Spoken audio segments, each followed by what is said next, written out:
You Can Heal Your Life by Louise Hay. Forward. If I were cast away on a desert island and could have only one book with me there, I might well choose Louise Hay's You Can Heal Your Life.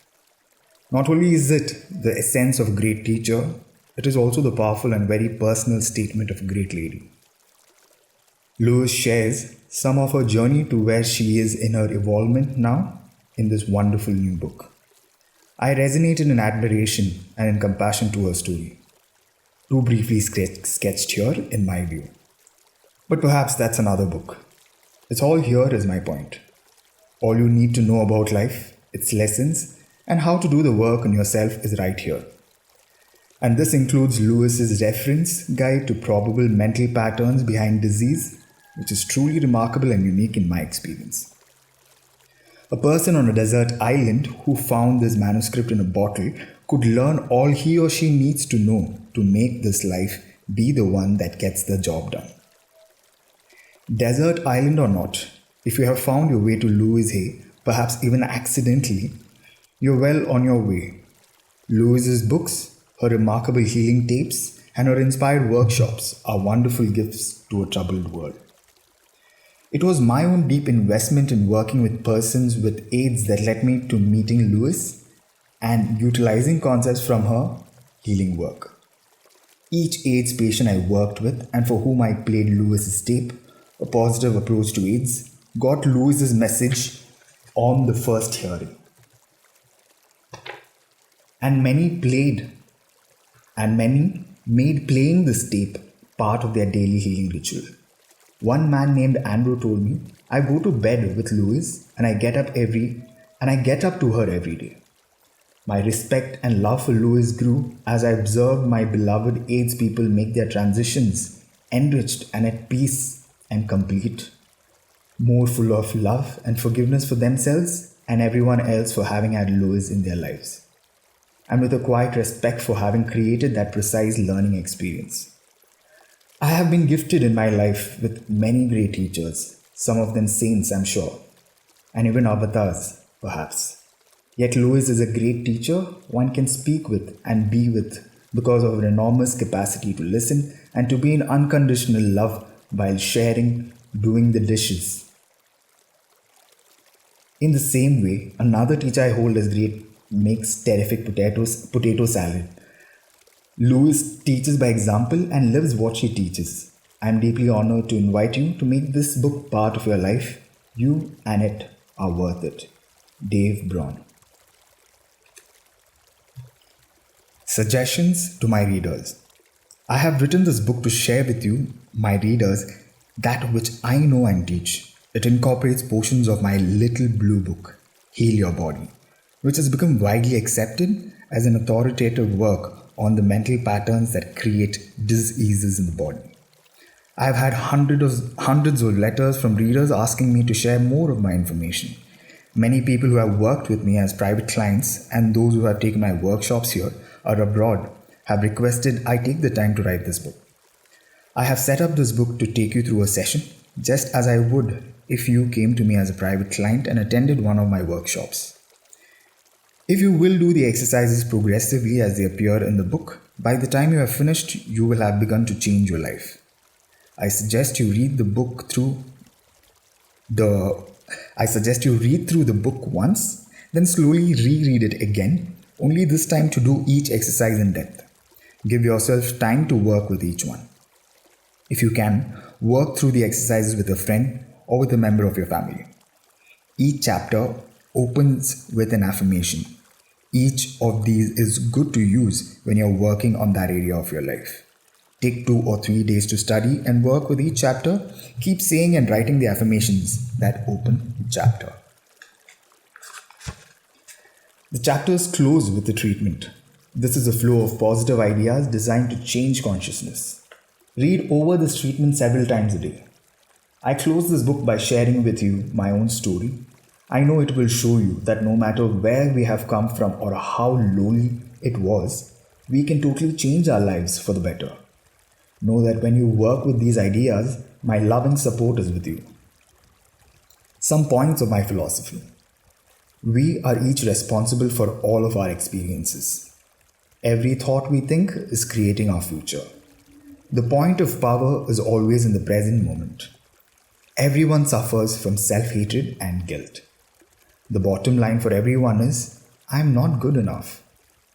It's only a thought, and a thought can be changed. We create every so-called illnesses in our body. Resentment, criticism, and guilt are the most damaging patterns. Releasing resentment will dissolve even cancer.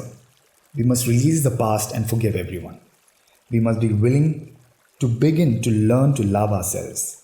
Self-approval and self-acceptance in the now are the keys to positive changes. When we really love ourselves, everything in our life works.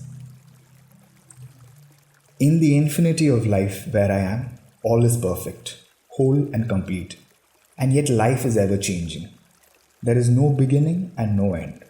Only a constant cycling and recycling of substance and experiences. Life is never stuck or static or stale, for each moment is ever new and fresh. I am one with the very power that created me, and this power has given me the power to create my own circumstances. I rejoice in the knowledge that I have the power of my own mind to use in any way I choose. Every moment of life is a new beginning point as we move from the old one. This moment is a new point of beginning for me, right here and right now. All is well in my world. Chapter 1. What I believe. The gateways to wisdom and knowledge are always open. Life is really very simple. What we give out, we get back. What we think about ourselves becomes the truth for us. I believe that everyone, myself included, is responsible for everything in our lives. The best and the worst. Every thought we think is creating our future. Each one of us creates our experiences by our thoughts and our feelings. The thoughts we think and the words we speak create our experiences. We create the situations and then we give our power away by blaming the other person for our frustration. No person, no place, and no thing has any power over us, for we are the only thinkers in our mind. When we create peace and harmony and balance in our minds, we will find it in our lives. Which of these statements sounds like you? People are out there to get me. Or everyone is always helpful. Each one of these beliefs will create quite different experiences. What we believe about ourselves and about life becomes true for us. The universe totally supports us in every thought we choose to think and believe.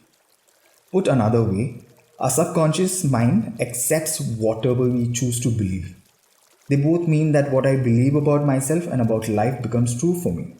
What you choose to think about yourself and about life becomes true for you.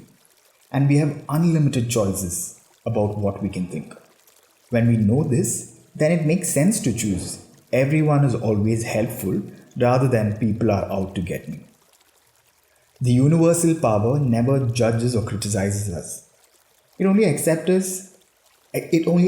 us at our own value. Then it reflects our beliefs in our lives. If I want to believe that life is lonely and that nobody loves me, then that is what I will find in my world. However, if I am willing to release that belief and to affirm for myself that love is everywhere and I am loving and lovable, and to hold on to that new affirmation and to repeat it often, then it will become true for me. Now, loving people will come into my life. The people already in my life will become more loving to me, and I will find myself easily expressing love to others. Most of us have foolish ideas about who we are and many rigid rules about how life ought to be lived. This is not to condemn us, but each of us is doing the very best we can at this very moment. If we knew better, we had more understanding and awareness, then we would do it differently. Please don't put yourself down for being where you are. The very fact that you have found this book and have discovered me means that you're ready to make a new positive change in your life. Acknowledge yourself for this. Men don't cry, women can't handle money. What limiting ideas to live with? When we are very little, we learn how to feel about ourselves and about life by the reactions of the adults around us. It is the way we learn what to think about ourselves and about our world. Now, if we lived with people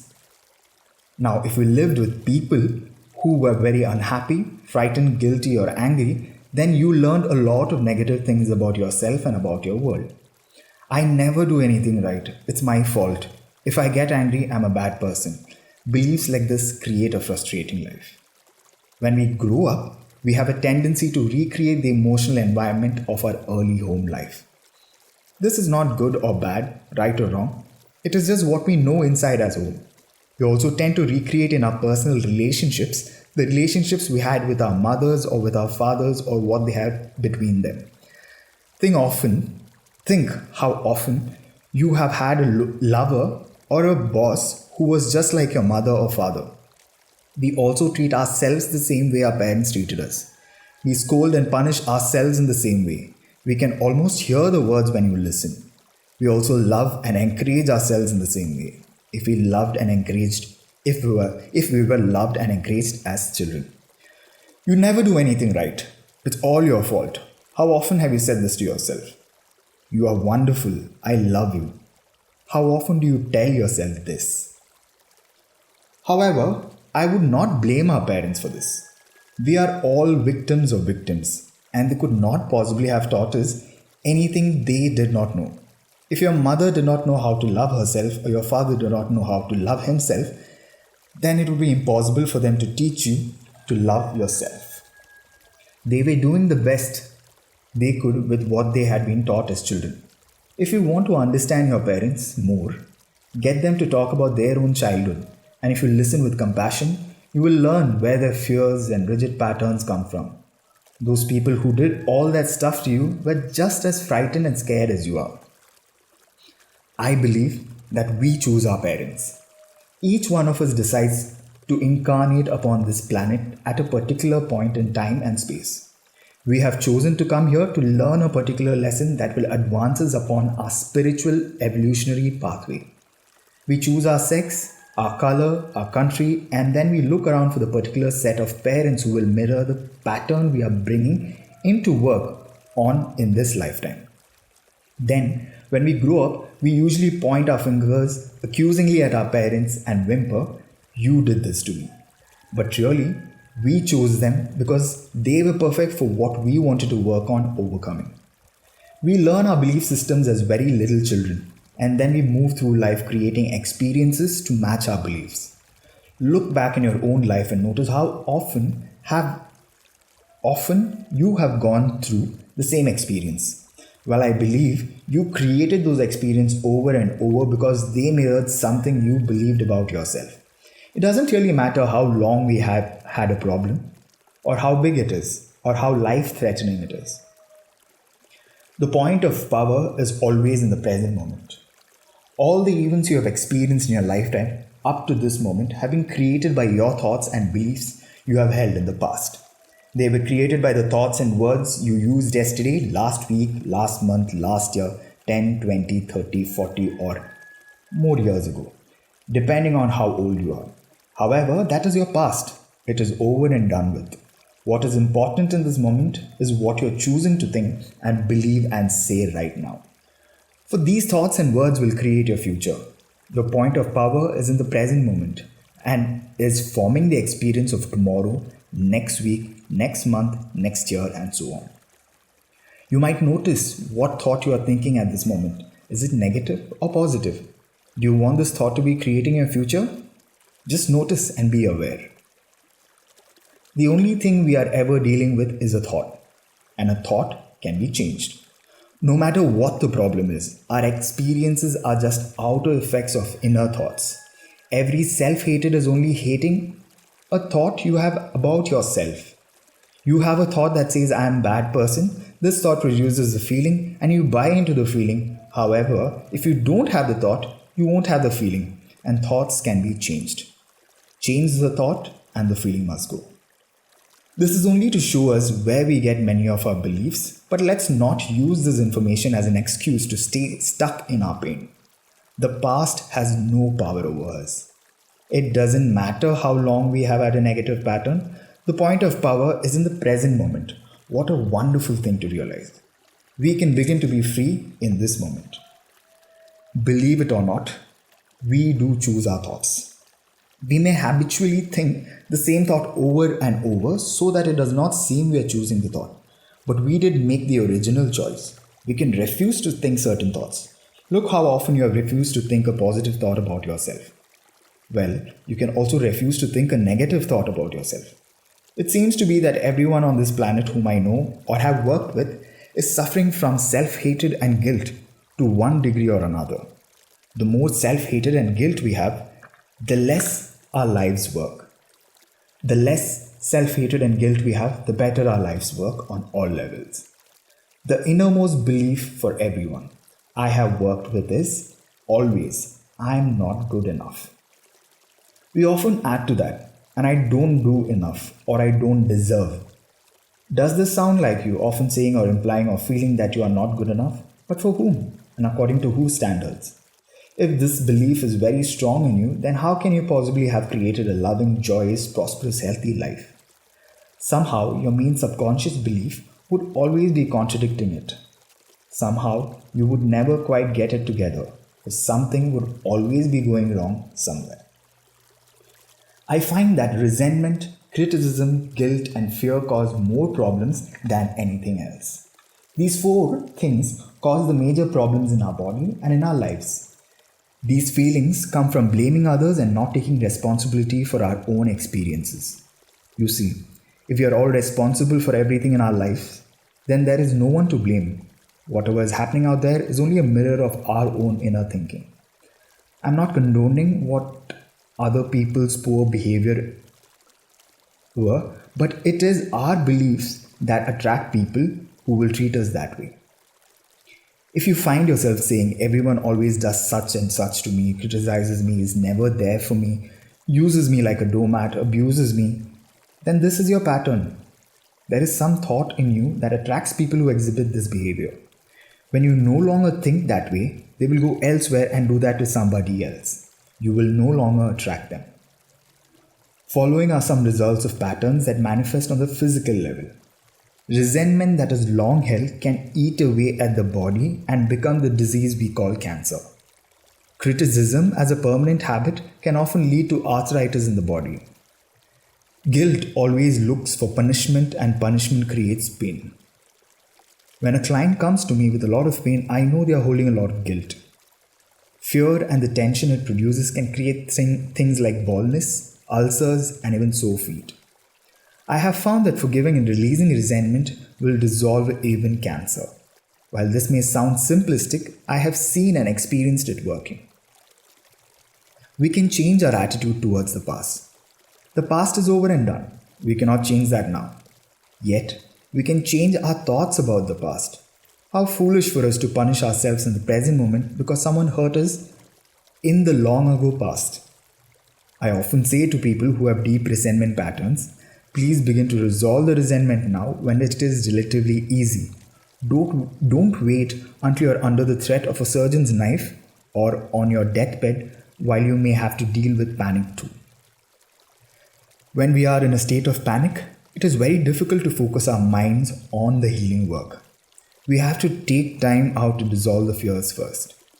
If we choose to believe we're helpless victims and that it's all hopeless, then the universe will support us in that belief and we will just go down the drain. It is vital that we release these foolish, outmoded, negative ideas and beliefs that do not support us and nourish us.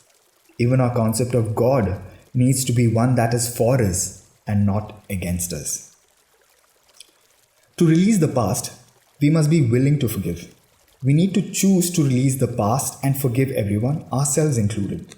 We may not know how to forgive and we may not want to forgive, but the very fact that we say we are willing to forgive begins the healing process. It is imperative for our own healing that we release the past and forgive everyone. I forgive you for not being the way I wanted you to be. I forgive you and I set you free. This affirmation sets us free.